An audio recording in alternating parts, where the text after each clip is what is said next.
Hello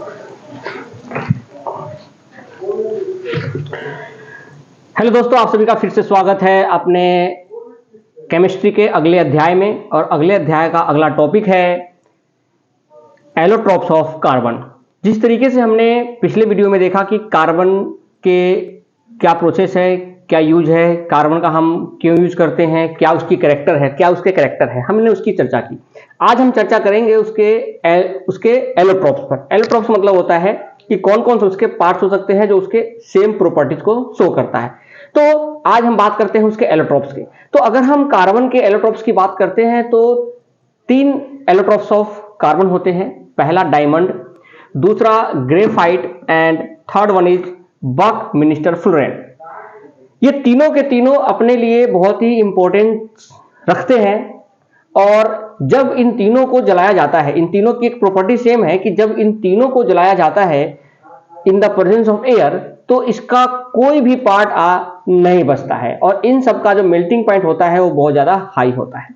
okay, इसीलिए जब इनको हाई टेम्परेचर पर जलाया जाएगा तो प्रेजेंस के एयर के प्रेजेंस में यानी ऑक्सीजन के प्रेजेंस में, तो इसमें से कुछ भी नहीं बचेगा और इसीलिए तीनों के तीनों एलोट्रॉप्स ऑफ कार्बन होते हैं।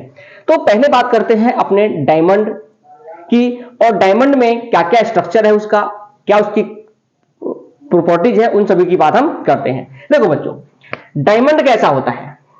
तो डायमंड कलरलेस और एक ट्रांसपेरेंट मटेरियल है। डायमंड कैसा? एक कार्बन का कलरलेस और ट्रांसपेरेंट मटेरियल है।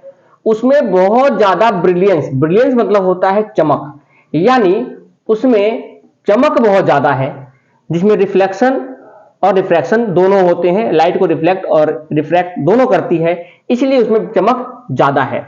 और वो हैवी है, उसका जो मटेरियल होता है डायमंड वो हैवी भी ज्यादा होता है। हैवी की वजह से वो हार्ड भी है और hardest part of the material है। यानी अगर बात करते हैं सबसे हार्डेस्ट पार्ट मटेरियल कौन सा है, तो वो डायमंड है बच्चों। अब ये हार्डेस्ट होने का रीजन क्या है? हार्डेस्ट होने का रीजन ये है कि जो इसके कार्बन होते हैं ना, वो कोवैलेंट बॉन्ड से जुड़े होते हैं। और कोवैलेंट बॉन्ड से जुड़े होने की वजह से, कोवैलेंट बॉन्ड के जुड़े होने की वजह से इनकी जो अंदर बॉन्डिंग होता है वो ज्यादा होता है। ज्यादा होने की वजह से ये हार्ड हो जाते हैं और इनमें इलेक्ट्रिसिटी कंडक्शन नहीं होता। इलेक्ट्रिसिटी कंडक्शन नहीं होता, यानी हमें इलेक्ट्रिकल कंडक्शन के लिए, यानी कोई भी मटेरियल में अगर इलेक्ट्रिसिटी पास होना होता है तो उसमें फ्री इलेक्ट्रॉन का होना बहुत जरूरी है। अगर उसमें फ्री इलेक्ट्रॉन नहीं है तो वो कंडक्ट नहीं करेगा इलेक्ट्रिसिटी। यानी अगर हमसे पूछा जाए क्या डायमंड के अंदर कोई फ्री इलेक्ट्रॉन्स होते हैं, तो आपका जवाब होगा no. Why? Because diamond doesn't have any free electron. अगर उसमें फ्री इलेक्ट्रॉन होता तो ये कंडक्टर की तरह बिहेव करता, ये इलेक्ट्रिसिटी कंडक्ट करता, इसके अंदर से इलेक्ट्रिसिटी पास हो सकता था, लेकिन इसमें फ्री इलेक्ट्रॉन नहीं है, जिसकी वजह से ये आपका कैसा है? एज ए इंसुलेटर काम करता है। इसमें इलेक्ट्रिसिटी कंडक्ट नहीं होता है। ओके, ये जलने पर, अगर इसको एयर के प्रेजेंस में जलाया जाए तो ऑक्सीजन के प्रेजेंस में जलाया जाए तो ये जल जाएगा, बट इसका कुछ भी पार्ट नहीं बचेगा, कुछ भी नहीं बचेगा। और यही कार्बन के एलोट्रॉप्स की खासियत होती है कि जब तीनों को जलाओगे, diamond, graphite and buckminster fullerene को जलाओगे, तो तीनों में से कोई भी लेफ्ट नहीं बचेगा, कुछ भी नहीं बचेगा। इवन कि सब कुछ CO2 के फॉर्म में वो एयर में, एटमॉस्फेयर में चला जाएगा। तो बात करते हैं डायमंड की कुछ प्रॉपर्टीज थी, जैसे कलरलेस है, ट्रांसपेरेंट है, ब्रिलियंस है, हैवी होने की वजह से हार्डेस्ट भी है और इलेक्ट्रिसिटी कंडक्ट नहीं करता है और हीटिंग पे चलता है। इसकी डेंसिटी भी हाई होती है और 3D अरेंजमेंट होता है, जिसको हम टेट्राहेड्रल अरेंजमेंट बोलते हैं। पूछा जा सकता है कि डायमंड का जो अरेंजमेंट होता है वो किस स्ट्रक्चर का होता है, तो वो टेट्राहेड्रल अरेंजमेंट होता है, 3D अरेंजमेंट होता है, जिसकी वजह से उसकी डेंसिटी क्या होती है? हाई होती है। हाई डेंसिटी का मतलब होता है क्लोजली पैक्ड, और क्लोजली पैक्ड की वजह से वो हार्डेस्ट होता है, हैवी होता है। और उसका जो मेल्टिंग पॉइंट है बच्चों, that will be 3500 degree Celsius. अगर उसको 3500 डिग्री पर अगर आप जलाते हो तो ही वो जल सकता है, यानी उसका मेल्टिंग पिघल सकता है। ओके, दूसरी बात यह है कि हाई मेल्टिंग पॉइंट होने की वजह से डायमंड और ग्रेफाइट को कभी कभी टंगस्टन के डाई में भी यूज किया जा सकता है। ओके, इन चीजों को आपको ध्यान रखना है। और इसके स्ट्रक्चर की बात करते हैं तो इसका जो एक कार्बन है 4 अगले कार्बन से जुड़ा, जैसे ये मेन कार्बन मान लेते हैं तो ये कार्बन एक कार्बन से जुड़ा हुआ है, 1 2 3 और 4, यानी इसका कोई भी जो कार्बन का जो शेयरिंग इलेक्ट्रॉन है वो कोई भी वैलेंसी फ्री नहीं है, और फ्री नहीं होने की वजह से इलेक्ट्रॉन फ्री नहीं है, और इलेक्ट्रॉन फ्री नहीं है जिसकी वजह से इसमें इलेक्ट्रिसिटी कंडक्शन नहीं होता है। आगे देखो, इसके फिर से 4 कार्बन है और इस तरीके से ये लॉन्ग चेन बनाते हैं, और इसका स्ट्रक्चर कैसा होता है? टेट्राहेड्रल। कैसा होता है? टेट्राहेड्रल अरेंजमेंट होता है और हाई मेल्टिंग पॉइंट होता है इसका। ओके, और ये जो बॉन्ड होते हैं बच्चों, ये बॉन्ड ये कोवेलेंट बॉन्ड होते हैं, और ये कोवेलेंट बॉन्ड इतना रिजिड होते हैं, रिजिड मतलब हार्ड होते हैं, कि इसको ब्रेक करना पॉसिबल नहीं है। इसीलिए डायमंड को हम लोग ज्यादा ही हार्डेस्ट पार्ट मानते हैं। ओके, बात करते हैं अगर डायमंड के यूज की, तो डायमंड का यूज करते हैं हम ग्लास कटिंग के लिए, जैसे ग्लास कटर के लिए, मार्बल कटिंग के लिए, ड्रिलिंग के लिए, जो हमारे तेल के कुएं खोदे जाते हैं उसके लिए, जो हमारे रॉक इक्विपमेंट होते हैं, जो पत्थर के इक्विपमेंट होते हैं जिनमें ड्रिल करने के लिए डायमंड का यूज करते हैं, ज्वेलरी में यूज करते हैं, आई कैटरेक्ट डॉक्टर जो होते हैं उसके नुकीली होने की वजह से, उसका शार्प एज होने की वजह से डॉक्टर जो होते हैं वो आई कैटरेक्ट में इसको यूज करते हैं, आई कैटरेक्ट को रिमूव करने के लिए। जो आर्टिफिशियल ज्वेलरी हम बनाते हैं या आर्टिफिशियल डायमंड बनाते हैं, हम डायमंड बना सकते हैं आर्टिफिशियल, तो हमें उस कार्बन को, प्योर कार्बन को हाई प्रेशर देकर, उसको हाई प्रेशर पर अगर किसी भी चीज को करते हैं तो वो क्या बन जाता है? डायमंड बन जाएगा, जिसको हम बोलते हैं सिंथेटिक डायमंड या आर्टिफिशियल डायमंड बोलते हैं।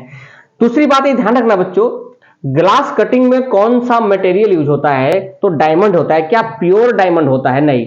जो ज्वेलरी में यूज नहीं होते हैं, जो डायमंड ज्वेलरी में यूज नहीं होंगे, उन्हीं डायमंड का यूज ग्लास कटिंग और मार्बल कटिंग के लिए किया जाता है। इस बात को हमेशा ध्यान रखना है। ग्लास कटिंग और मार्बल कटिंग के लिए कौन सा डायमंड यूज करते हैं? जो डायमंड ज्वेलरी में यूज नहीं किए जाते हैं, उनका हम यूज फिर कहां करते हैं? कटिंग में, ड्रिलिंग में, इन चीजों में करते हैं। अगला जो एलोट्रोप वो है कार्बन की, जो कार्बन का एलोट्रोप है ग्रेफाइट। तो ग्रेफाइट जो होता है वो ग्रेइश ब्लैक एंड ओपेक होता है, अपारदर्शी होता है। अपारदर्शी होता है, ओपेक मतलब क्या? जिसको हम आर पार नहीं दे सकते हैं, और ट्रांसपेरेंट मतलब है जिसको आर पार दे सकते हैं। जैसे डायमंड में हम देखते हैं वो ट्रांसपेरेंट होता है, बट जो ग्रेफाइट होता है वो ओपेक होता है। पेंसिल की जो लीड होती है वो कैसा होता है? हम उसको देख सकते हैं, आर पार नहीं देख सकते, यानी वो ओपेक होता है। वो सॉफ्ट एंड स्लिपरी होता है, अगर उसको टच करोगे तो वो सॉफ्ट और स्लिपरी होगा। ओके, ये डायमंड जैसा हार्ड नहीं होता है। इसके पीछे रीजन क्या है कि इसकी एक जो कार्बन है उस पे 3 ही, एक कार्बन जो आपस में कार्बन बॉन्ड बनाते हैं, जो कार्बन बॉन्ड बनता है आपस में, वो तो 6 अपने चारों के चारों बॉन्ड ले लेते हैं, बट कार्बन से कार्बन जुड़ जाते हैं। बट अगर हम बात करते हैं तो जब ये लेयर ऑफ शीट्स बनाते हैं, यानी डायमंड जो होता है वो एक टेट्राहेड्रल शेप है, बट जो ग्रेफाइट होता है बच्चों वो हेक्सागोनल होता है। कौन सा होता है? हेक्सागोनल। आप देख पा रहे हो कि एक सीट ये है फ्लैट लेयर का, एक सीट ये है और एक सीट ये है, यानी जब ये फ्लैट लेयर बनाते हैं तो आपस में तो लेयर जब बनाते हैं तो वो स्ट्रॉन्ग बॉन्ड से बनाते हैं, यानी अपने लेयर में तो वो स्ट्रॉन्ग रहते हैं, बट अगर हम उसके दूसरे लेयर और तीसरे लेयर में जाए तो उसमें केवल और केवल 3 बॉन्ड, 3 कार्बन ही होते हैं जो जुड़े होते हैं, यानी 4th कार्बन जो होता है उसमें फ्री होता है, और वो फ्री होने की वजह से ही उसमें इलेक्ट्रिसिटी कंडक्ट करता है। यानी ग्रेफाइट में लेयर के बीच वीक वंडरवॉल फोर्स होते हैं, वीक फोर्सेस होते हैं, इसी वजह से यहां पर फ्री इलेक्ट्रॉन रहते हैं, और फ्री इलेक्ट्रॉन की वजह से ही इलेक्ट्रिसिटी कंडक्ट करता है। यानी अगर बात करें तो इट कंडक्ट इलेक्ट्रिसिटी। तो इलेक्ट्रिसिटी कंडक्ट करने के लिए हमें इलेक्ट्रॉन का फ्री होना जरूरी होता है। अगर किसी भी मटेरियल में इलेक्ट्रॉन फ्री नहीं है तो वो उसमें कंडक्शन नहीं होगा। जैसे इंसुलेटर में नो फ्री इलेक्ट्रॉन्स होते हैं।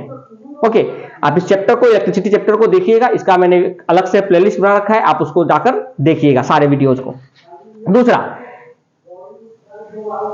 एक और more important and most important point है difference in the physical properties अब वो देखने में उसकी फिजिकल प्रॉपर्टी क्यों अलग होती है? Due to the difference in structure. तो आप देखो कि ये डायमंड का स्ट्रक्चर है। किसका स्ट्रक्चर है बच्चों? ये डायमंड का स्ट्रक्चर है, टेट्राहेड्रल। और जो थिन शीट्स के लेयर है जो हेक्सागोनल फॉर्म में होते हैं वो आपके ग्रेफाइट के हैं। यानी ये किसका है बच्चों? ये ग्रेफाइट का स्ट्रक्चर है। तो डायमंड और ग्रेफाइट में स्ट्रक्चर का फर्क होता है। इसके अपोजिट जो होते हैं प्रॉपर्टी इसमें होता है। जैसे इसमें हैवी है तो ये वीक, ये थोड़ा सा हल्का होता है, ठीक है, वेट इसका कम होता है। ये हार्डेस्ट है तो ये आप सॉफ्ट होता है, स्लिपरी होता है, ये आपको ध्यान रखना है। इसका यूज करते हैं बात, तो ये लुब्रिकेंट में होते हैं क्योंकि सॉफ्ट है। तो जो हाई मूविंग या फास्ट मूविंग मशीन्स होते हैं उनमें हम ग्रेफाइट का यूज करते हैं। जो हाई टेम्परेचर पर जो मशीन्स ऑपरेट होते हैं उनमें भी हम एज ए लुब्रिकेंट्स ग्रेफाइट का यूज करते हैं।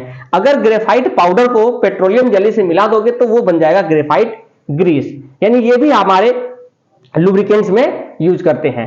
दूसरा, ये ड्राई सेल में जो आपका एक सेल होता है, आपने घरों में देखा होगा जो हम सेल लगाते हैं टॉर्च में, तो इसमें जो सेल होता है वो ब्लैक कलर का होता है जिसको हम इलेक्ट्रोड बोलते हैं। तो ड्राई सेल के अंदर जो इलेक्ट्रोड होता है वो भी किसका बना होता है? ग्रेफाइट का बना होता है। और इसी को एनोड भी बोलते हैं बच्चों, ध्यान रखना, एनोड।